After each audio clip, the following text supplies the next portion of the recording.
Bonjour à tous, Mathéis Mouflet, analyste pour XTB. On se retrouve cette semaine pour votre émission Matières premières et fondamentaux, où comme la semaine dernière, on va voir l'or, le gaz, le cacao et le pétrole. C'est parti. On va commencer par l'or. Et avec l'or, on se disait, l'or ça va aller to the moon, ça s'arrête jamais. Eh bien si, l'or il s'est pris un stop, et ce stop il s'appelle Trump. Où l'or a perdu 3% hier, on tourne la vidéo le jeudi, avec les élections américaines, et on va essayer de comprendre pourquoi. Alors, on va voir un peu un graphique qui est les rentabilités de l'or avant et après des élections américaines. Donc en orange ici, vous avez, enfin, c'est du rouge, la moyenne des rendements à 50 jours après les élections américaines. Ici, c'est les élections de 2020 et celle-là de 2016. Et donc ce qu'on voit, c'est que en moyenne, l'or a des performances négatives 50 jours après les élections américaines. Et aujourd'hui, en tout cas à très court terme, le lendemain des élections, on n'a pas fait exception. Alors, on va essayer de comprendre un peu pourquoi. Eh bien, déjà parce que la politique de Trump a tendance à renforcer le dollar. Or, le dollar est négativement corrélé avec l'or. Donc là, on a un dollar qui monte, donc l'or qui baisse. Si on va un peu plus à long terme, la politique de Trump est considérée comme un peu plus imprévisible en matière de politique étrangère, ce qui pourrait être bénéfique par contre là à l'or, à plus long terme. Cela dit, si Trump fait ce qu'il dit, c'est-à-dire qu'il arrête les guerres, notamment au Moyen-Orient et en Ukraine, dans ce cas-là, ça pourrait faire baisser l'or parce que ça réduit les incertitudes. À vraiment très long terme, l'or dépend principalement des taux d'intérêt. Et dans ce cas-là, c'est très intéressant parce que d'un côté, la Fed a plutôt envie de baisser ses taux parce que l'inflation baisse, de laisser ses taux relativement élevés parce que Trump a une politique qui est plutôt inflationniste, alors que Trump, lui, veut baisser les taux et mettre la Fed au pas. Et dans le cas où on aurait une politique inflationniste et donc de l'inflation aux États-Unis, et en même temps des taux bas, et on rappelle que des taux bas c'est bon pour l'or parce que l'or est une valeur refuge en concurrence avec les obligations américaines. Or, les obligations américaines rapportent un coupon, ce que l'or ne fait pas. Donc quand le coupon diminue parce que les rendements baissent, l'or devient comparativement plus intéressant, ça fait monter l'or. Donc quand on a des taux qui sont plus bas et une inflation plus élevée, globalement, c'est des catalyseurs qui sont très positifs pour l'or. Si on voit un peu, quand on parle un peu de la Fed, ce que va faire la Fed, alors ce soir la Fed fera très probablement une baisse de 25 points de base, qui sera déjà arrivée quand vous verrez cette vidéo, et on devrait avoir une nouvelle baisse des taux en décembre, parce que les données récentes sur l'emploi du NFP étaient très mauvaises, malgré des données de PIB qui étaient plutôt solides.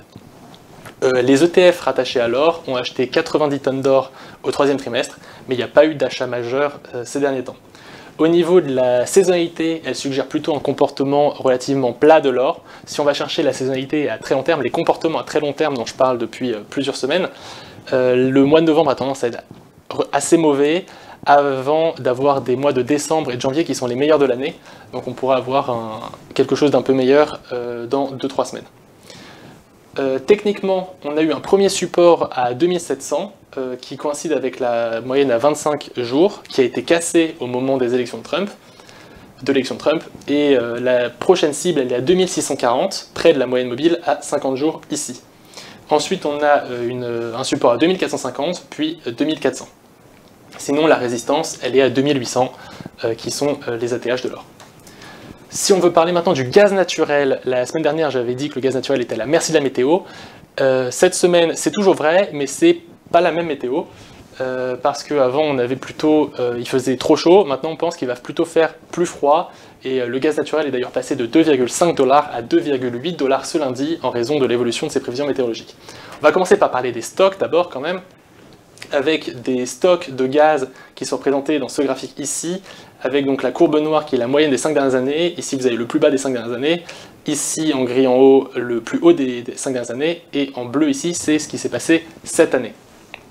Avec donc une production, donc avec des stocks qui se sont rapprochés de la moyenne quinquennale, c'est ce qu'on voit ici, donc qui était supérieur auparavant au plus haut des 5 dernières années, et on est revenu plus proche de la moyenne.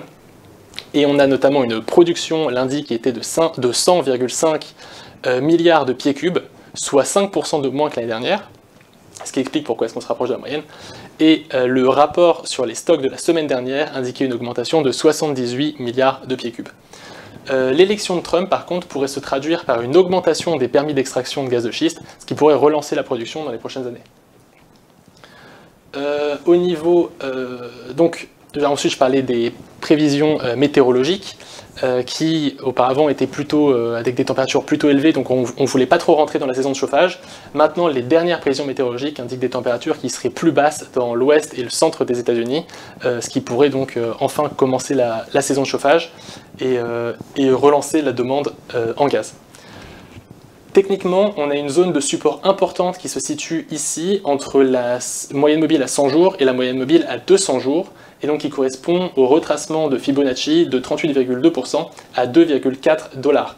Alors le graphique n'est pas complètement à jour, on est passé en dessous maintenant, mais si on passe au-dessus de ce retracement, on peut aller chercher les 2,5 puis les 2,65 $, et sinon ce sera les 2,225 $ ici, ou les 2 $ qui feront office de support. Maintenant, on va parler du cacao, qui a l'air de faire une meilleure saison de récolte et de livraison, mais par contre, les stocks continuent de diminuer. Donc on va voir un peu ce qui se passe en Côte d'Ivoire. On a eu des bonnes conditions de récolte, et donc qui devraient permettre d'avoir des meilleures récoltes que l'année dernière. C'est d'ailleurs ce que dit le régulateur ivoirien, le LCCC, qui a relevé ses prévisions de récolte de 2,1 à 2,2 millions de tonnes, alors qu'en juin, les dernières prévisions étaient à 2 millions. Donc on a une belle hausse des prévisions de récolte. Et les livraisons de Côte d'Ivoire, hein, là on parle des livraisons, sont pour l'instant supérieures de 26% à celles de l'année dernière, donc de 365 000 contre 289 000 l'année dernière.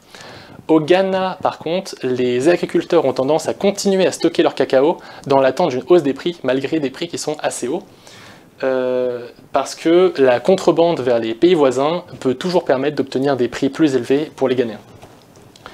Malgré la hausse des livraisons, les stocks de cacao sur l'ICE, hein, donc l'International Commodity Exchange, continuent de diminuer et sont plus bas depuis 19 ans, donc on a des stocks qui continuent de diminuer parce que la demande reste plus forte que l'offre, même si l'offre augmente. Maintenant, si on parle un peu des contrats, on a eu un rebond des prix récemment lié à l'approche du rollover, donc le roulement des contrats à terme, par une grande partie des institutions financières. Comme dans les cas précédents de rollover, les investisseurs qui avaient des positions short ne veulent pas effectuer la livraison, ce qui fait monter les prix. Mais après le rollover, par contre, la pression à la baisse disparaît généralement assez rapidement, c'est ce qu'on pourrait avoir encore une fois. Actuellement, la différence entre les contrats est d'environ 400 $. Donc pour maintenir un prix de 7000, qui correspond au support que vous voyez ici, il faudrait que les prix du cacao soient de 7400. Maintenant, on va parler du pétrole, où les incertitudes géopolitiques sont toujours aussi fortes. Pourtant, on pensait à un apaisement la semaine dernière, mais finalement, pas trop. Alors, l'OPEP+ a décidé de retarder à nouveau le rétablissement de la production sur le marché à janvier prochain. C'est le deuxième ou troisième report de hausse de production. Et la prochaine réunion de l'OPEP+ aura lieu le 1er décembre. Au Moyen-Orient, les tensions sont toujours croissantes. Le chef de l'Iran a annoncé dernièrement une attaque de représailles contre Israël entre les élections américaines et l'investiture de Trump. Et cette attaque devrait être plus importante que ce que l'Iran a déjà fait, en tout cas c'est ce qu'ils disent. Israël pourrait donc cibler les infrastructures pétrolières iraniennes en cas de conflit à grande échelle, ce qui pourrait entraîner une hausse énorme du pétrole si ça arrivait. Pour l'instant, Israël ne l'a pas fait.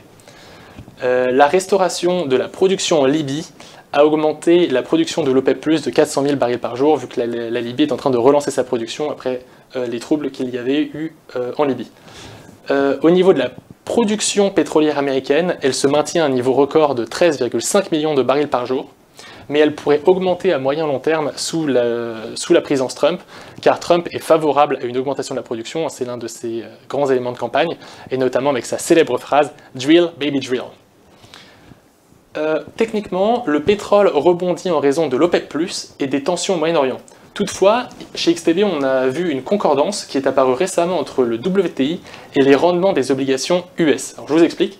Si les rendements commencent à baisser, alors une pression à la baisse sur le pétrole peut apparaître. En revanche, si les rendements continuent d'augmenter, les prix du pétrole pourraient poursuivre leur tendance à la hausse. Or, ce qu'on a vu, c'est qu'avec l'élection de Trump, les rendements ont explosé de 4%, ils sont arrivés à 4,40% sur le 10 ans américain, Et on a eu en même temps une baisse des prix du pétrole, parce que Trump veut augmenter la production. Par contre, on a aussi eu une annonce récente qui était sur les stocks de pétrole qui étaient plus élevés que prévu. Et là, par contre, ça a été accueilli avec une hausse des prix du pétrole, alors que normalement, c'est un catalyseur baissier. Donc ça pourrait concorder avec ce qu'on a vu chez XTB, qui est qu'une augmentation, en tout cas en ce moment, une augmentation des taux concorde avec une augmentation des prix du pétrole. C'est tout pour moi, j'espère que vous avez aimé la vidéo. Si c'est le cas, n'hésitez pas à la liker, à vous abonner à la chaîne et à partager la vidéo. Et si vous avez des questions, n'hésitez pas à les poser en commentaire, je répondrai à tout. C'était Mathéis Mouflet pour XTB.